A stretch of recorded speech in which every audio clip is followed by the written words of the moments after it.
जय हिंद प्यारे बच्चों। आज की कक्षा में हम पुनः आपके सामने एक छोटी सी कविता लेकर प्रस्तुत हो रहे हैं जो आपके आरोह पुस्तक में गुजराती साहित्यकार और हिंदी के प्रमुख साहित्यकारों में गिने जाने वाले उमाशंकर जोशी जी की एक कविता है जिसका नाम है बगुलों के पंख। उस कविता को लेकर आपके सामने प्रस्तुत हो रहे हैं। तो इस कविता का मुख्य केंद्र बिंदु क्या है? इस कविता का मुख्य केंद्र बिंदु है प्रकृति के सौंदर्य को चित्रित करना और प्राकृतिक रहस्य को जानना। प्रकृति से आज की दुनिया दूर होती जा रही है। प्राकृतिक उपादानों से लोग रूबरू होना उचित नहीं समझते हैं और केवल आज के युग में जैसा कि मैं देख रही हूँ कि लोग प्रकृति के दृश्यों को केवल पुस्तकों या मीडिया के माध्यम से उससे मुखातिब हो रहे हैं, उसको जानने की चेष्टा कर रहे हैं। लेकिन जबकि होना क्या चाहिए, प्रकृति हमारे जीवन की अभिन्न अंग है और उसके साथ हमारा सामीप्य होना चाहिए, उसके साथ हमारा तादात्म्य स्थापित होना चाहिए। तो हमारे तमाम छायावादी कवियों ने प्रकृति पर अनेकानेक रचनाओं को लिखकर हमारे सामने प्रस्तुत किया है और उन कविताओं को पढ़कर लिखकर हम बड़े भी हुए हैं, जो कि हमें आज भी ज़ुबानी याद हैं। जैसा कि मिट्टी के बारे में गिरिजा कुमार माथुर जी ने कहा, लाल पत्थर लाल मिट्टी लाल कंकड़ लाल बजरी लाल फूले ढाक के वन, फाग गाती आज कजरी डांग गाती फाग कजरी, सनसनाती सांझ सुनी वायु का कठला खनकता, झींगुरों की खंजड़ी पर झांझ सा बीहड़ झनकता। तो इसमें मिट्टी की सुंदरता को, लाल मिट्टी की सुंदरता को, पठारी मिट्टी की सुंदरता को प्रस्तुत किया गया। इसी प्रकार तितली तितली कहाँ चली तुम नंदन वन की रानी सी, वन उपवन में गिरी कानन में फिरती हो मनमानी सी। तो तितली के बारे में लिखा गया। ऐसे ही पूर्व से उठ चांद आधा स्याह जल में चमचमाता, वन चमेली की जड़ों में चांद कसकर लिपट जाता। और ऐसे ही मतियाया सागर लहराया, तरंग तरंग की पंख युक्त वीणा पर, तरंग की पंख युक्त वीणा पर पवन ने भर उमंग गाया, मतियाया सागर लहराया। इसी प्रकार प्रातःकाल का सौंदर्य, निकल रहा है जल निधि तल पर दिनकर बिंब अधूरा, कमला के कंचन मंदिर पर मानो कांत कंगूरा, लाने को निज पुण्य भूमि पर लक्ष्मी की असवारी। तो और इसी प्रकार बहुत दिनों के बाद मुझे धूप ने बुलाया, ताते जल नहा श्वेत वसन आई, खुले लान बैठ गई दमकती लुनाई, सूरज खरगोश सा धवल गोद उछल आया, बहुत दिनों के बाद मुझे धूप ने बुलाया। और सोन जूही की बेल नवेली एक बनस्पति वर्ष, हर्ष से खेली फूली फैली सोन जूही की बेल नवेली। तो ऐसे ही तमाम कविताएं, हजारों लाखों कविताएं वो हिंदी में प्रकृति के ऊपर लिखी गई हैं, जिनको हमें याद करना चाहिए, पढ़ना चाहिए, समझना चाहिए। तो इसी प्रकार उमाशंकर जोशी जी बड़े ही प्रकृति प्रेमी कवि थे और उन्होंने अपनी छोटी सी कविता के माध्यम से प्रकृति के बहुत ही नयनाभिराम दृश्य को आपके सामने प्रस्तुत किया है, जो कुछ इस प्रकार है। बगुलों के पंख, जिसका शीर्षक है, और कवि का नाम है उमाशंकर जोशी जी। नभ में पाती बंधे बगुलों के पंख, चुराए लिए जाती वे मेरी आँखें। कवि का यह मानना है। नभ माने आकाश, पाँति का अर्थ है पंक्तिबद्ध, यानी एक लाइन में, पंक्तिबद्ध मुद्रा में, पंक्तियों में बंधे हुए। सोचिए उन बगुलों में कितना अनुशासन है, जैसे हमारे सैनिकों में। वो पंक्तिबद्ध होकर आकाश में नैनाभिराम दृश्य को प्रस्तुत करते हुए वो अपने श्वेत पंखों को फैलाए हुए शांति का संदेश देते हुए आकाश में जा रहे हैं, अपने कोटर की ओर, कुटीर की ओर, अपने घोंसलों की ओर। चुराए लिए जाती वे मेरी आँखें। कवि ने एक छोटी सी लाइन में बहुत बड़ी बात कह दी।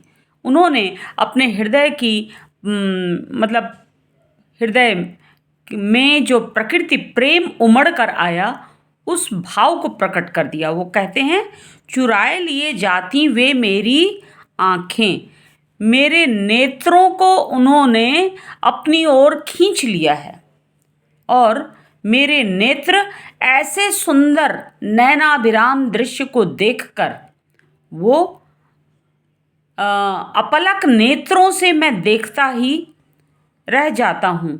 ऐसे दृश्य को देखने के लिए मेरी पलकें तक नहीं झुक रही हैं। यानी निर्निमेष नैनों से कवि ऐसे बगुलों की पंक्तियों को देखकर आकर्षित होता है। उसकी इच्छा यही है कि यह दृश्य कभी समाप्त न हो। आगे की पंक्ति में वो कहते हैं, कजरारे बादलों की छाई नभ छाया। अचानक आकाश में जो प्राकृतिक परिवर्तनशील स्वरूप है वह दिखाई देता है। पहले नीलाभ यानी नीले रंग के आकाश में वे श्वेत रंग के बगुले उड़ते हुए पंख को फैलाए हुए जा रहे हैं। यानी आसमानी रंग का वह नीले रंग का आकाश और उस पर श्वेत रंग के बगुलों के पंख, इन दोनों रंगों का जो सामंजस्य है वो देखने में बहुत ही मनोरंजक और आकर्षक प्रतीत होता है। लेकिन अचानक कजरारे बादल की तुलना किससे की गई? काजल से की गई। काजल का रंग काला होता है, तो कवि यह कहना चाहते हैं कि अचानक काले बादल आकाश में घिर आते हैं। कजरारे बादलों की छाई नभ छाया। आकाश में काले बादल घिर आते हैं और आकाश का रंग कजरारे रंग का हो जाता है, यानी काला हो जाता है। तैरती सांझ की सतेज श्वेत काया। सांध्यकालीन दृश्य को इस पंक्ति में दर्शाया गया है। कवि यह कहना चाहते हैं, तैरती सांझ यानी संध्या का धुंधलका घिर रहा है और आकाश में वह जो अखंड ज्योतिर्पिंड है, जो सूर्य है, वह सूर्य अस्ताचलगामी हो रहा है। यानी दिवस का अवसान काल आ गया है। और निराला जी ने भी कहा है, दिवसावसान का समय, यानी संध्या सुंदरी आ रही है धीरे धीरे धीरे। तो कुछ ऐसा ही है, दिवसावसान का समय है, आकाश में संध्या का धुंधलका गिर रहा है, अंधेरा घिर रहा है और सूर्य की जो रोशनी है हल्की लाल रंग की, वह सूर्य यानी डूबने वाला ही है, वह कुछ लकीरों के रूप में दिखाई दे रही है रोशनी और किरणें उसकी। और उसी के बीच सतेज श्वेत काया वाला वह जो बगुला है, श्वेत रंग का, सफ़ेद रंग का, वह देखिए रंगों का, ये जो विरोधी रंगों का इसमें सामंजस्य दिखाई दिया है वह बड़ा ही आकर्षित करने वाला है। यानी संध्या का धुंधलका, रात्रि का अंधकारमय स्वरूप और दूसरी तरफ सूर्य की हल्की लालिमा भी दिख रही है।